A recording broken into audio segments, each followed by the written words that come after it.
ইংরাজির 1972 সাল বাংলার শস্য ভাণ্ডার নামে পরিচিত বর্ধমান জেলার বর্ধমান শহরের আলমগঞ্জ এলাকায় একটি রাইস মিলের সম্প্রসারণের কাজ চলছে।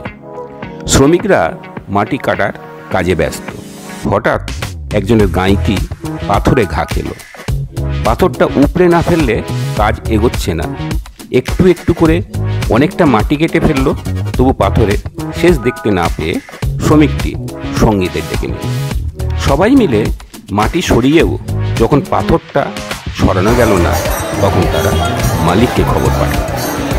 জায়গাটির মালিক চারুচন্দ্র দে মহাশয় এলেন। তার সাথে সাথে আরও অনেক কৌতূহলী লোক এসে ভিড় জমালো। চারদিকে খবর ছড়িয়ে পড়তে দেরি হলো না। প্রশাসনের কানেও সে খবর পৌঁছালো। লোক গেল দুর্গাপুরে। সেখান থেকে একটা বড় ক্রেন এলো ঘটনাস্থলে। এত বড় ক্রেন যে সেটা আনার জন্য জিটি রোডে যান চলাচল বন্ধ রাখতে হবে। অবশ্য সেই সময় জিটি রোড মাত্র 2 লেনের রাস্তা। কয়েকদিন পর শ্রাবণ মাসের 25 তারিখে ট্রেন টেনে তুলল মস্ত বড় এক শিবলিঙ্গ। উচ্চতা 5 ফুট 9 ইঞ্চি, ব্যাস 6 ফুট, আর গৌরীপট্টের পরিধি প্রায় 18 ফুট। বর্ধমানবাসী আদর করে ভোলানাথের নাম দিল মোটা শিব। অবশ্য তার পোশাকি নাম বর্ধমানেশ্বর।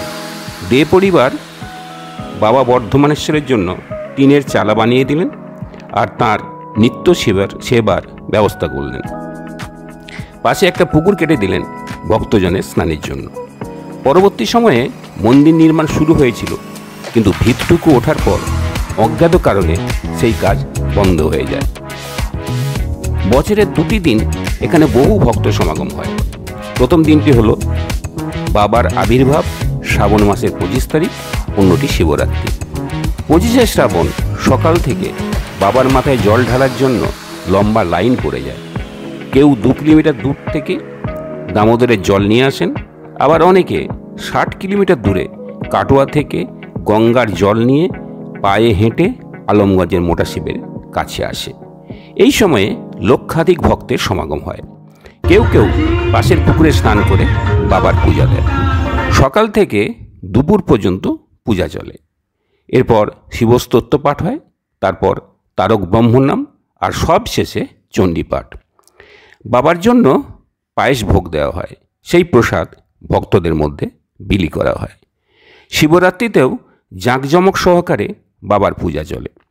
বছরের অন্যান্য দিন ভিড় অনেক কম। নিত্য সেবায় বাবাকে দুধ গঙ্গা জলে স্নান করানো হয়। সপ্তাহে একদিন গাওয়া ঘি মাখানো হয় বাবার সারা দেহে। আসুন একদিন ঘুরে যান বর্ধমান স্টেশন থেকে সামান্য দূরে আলমগঞ্জে। দর্শন করে যান গৌড়ের রাজা শশাঙ্ক সেবিত আমাদের আদরের মোটা শিবকে। আজ এই পর্যন্ত।